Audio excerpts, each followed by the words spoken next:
Ano sasabihin mo?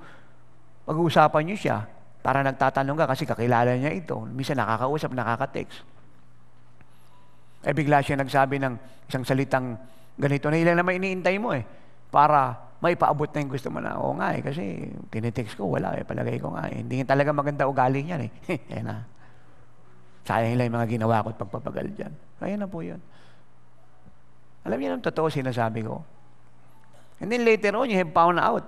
Bigla kang tinawagan at sinabing, pasensya na po, pastor, pastora, kongregasyon, kapatid, minamahal, kaibigan, kakilala kasi hindi ako nakapag-reply sa iyo kasi nawala yung cellphone ko Hindi ngayon bigla kang magugulat na, nagkamali ako. So nahiya ka pang mag-repent. Pero alam mong guilty ka. May tao ba dito? Yan ang ibig kong sabihin. So madali tayong mag-form ng conclusion.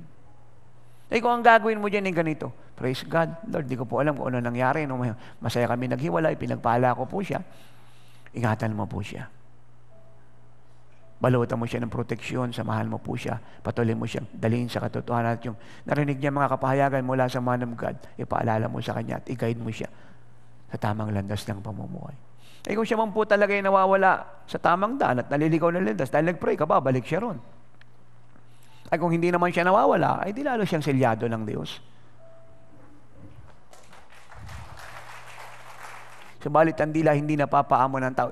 Isang hindi na pipigilang kasamaang puno ng lasang nakakamatay. Kita niyo yung mga term na ginagamit po ng apostol. Very strong words. Evil, poisonous, hell. Kita niyo yung mga term yan? Sino po pinapatungkulan nito? Yung pong dila na destructive. Wala rin po tayong magpapaniwala sa maraming theologian about so-called constructive criticism. Hindi ko po ito binibili, itong mga so-called constructive criticism na ito. Kaya naman pinagkaiba yung in-explain ko sa inyo kanina. Ano yung constructive? For their own good. Because of we have the concern.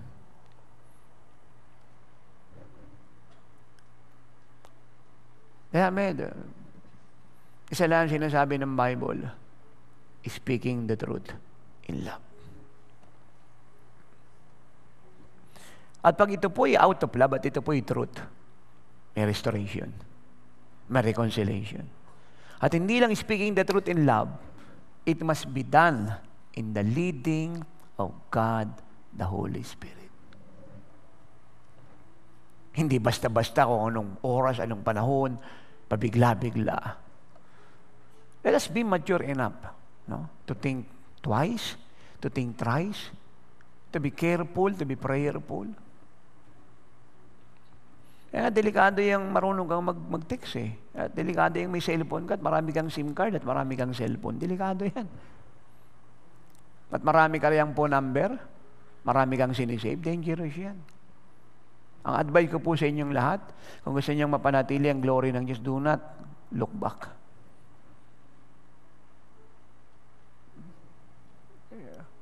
Ang advice ko po sa inyong lahat, kung gusto niyong mapanatili ang glory ng Diyos, do not look back.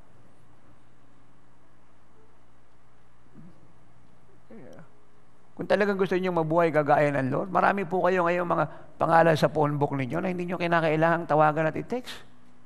Nandiyan lang po yan. At may mga panahon po hindi niyo na kinakailangang buksan yung cellphone niyo. Dahil walang reason. Kasi nakaugalian na lang ng marami. Kasi pag walang ginagawa, nakapag-pray na. Hindi naman importante yun. Hindi naman mahalaga yun. May so-called good news daw siya, ipapaabot kung kanino, text dito, text doon. Hindi naman necessary, hindi naman leading ng Diyos. Tapos yung pinapaabutan niya, hindi nagre-reply, parang tuod. So, gusto niyo talagang pakalalim sa Lord dahil living like Jesus yung panahon kinalalagyan natin. Then, may mga cellphone niyo, hindi niyo na masyado mapapakinabangan yun. May asawa ka o wala, parehas lang po yan, walang pinagkaiba. Ang principle kasi isa lang May cellphone ka o wala, through text, through email, through website, through phone, personal, through letter, isa lang ang principle. Dapat ba ito o hindi? Kailangan ba o hindi? Yan lang pong issue ron.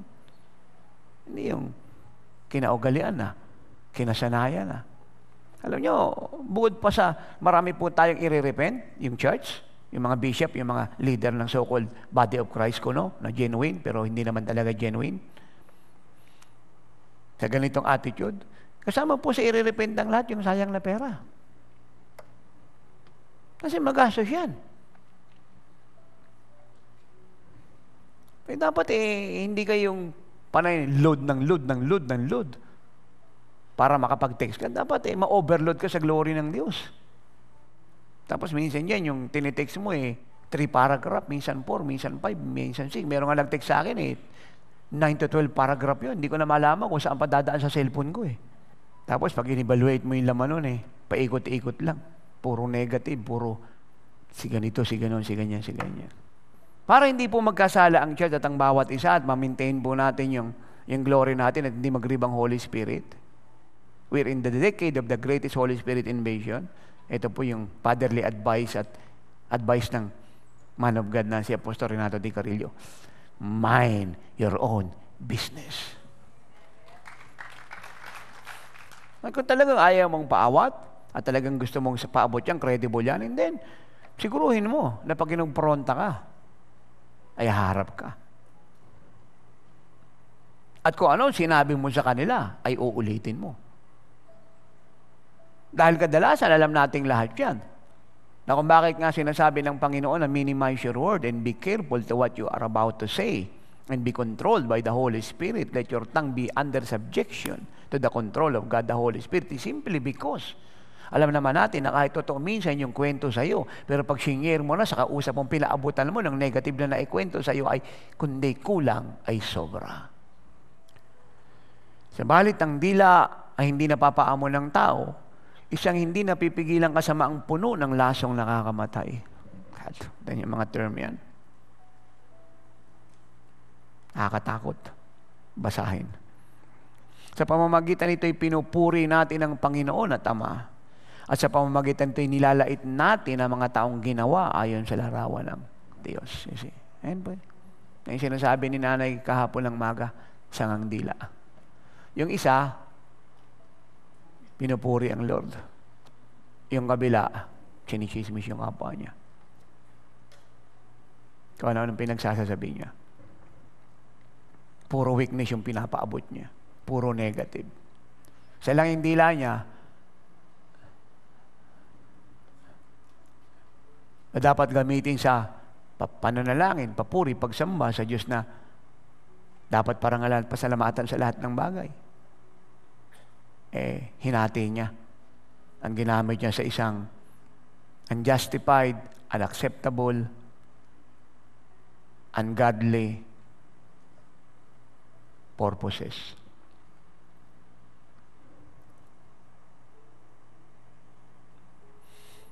Mula sa isang bibig ay lumalabas ang pagpupurit, panlalait. Mga kapatid ko, hindi dapat maging ganito ito. See? You see? Dati po'y apostol, nung panahon niya po'y grave. Ako rin po'y grave. Because this is a very strong words. Hindi ito dapat ganito.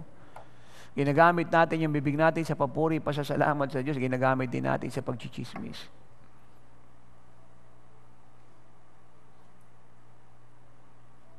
Sa pagtutungayaw, sa pagsalita ng pangit. Sa ating kapwa, lalo na doon sa ayaw natin.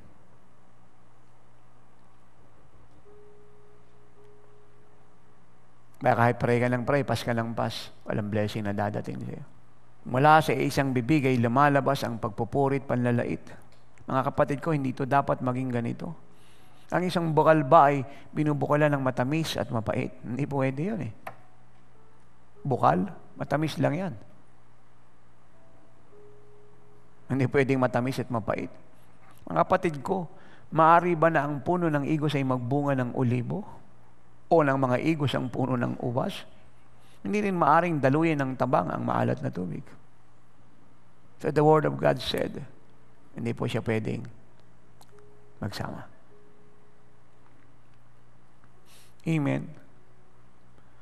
In Proverbs 11:13 we read, a gossip betrays a confidence. A gossip betrays a confidence. Yung chismis daw po, sumisira raw po ng pagtitiwala.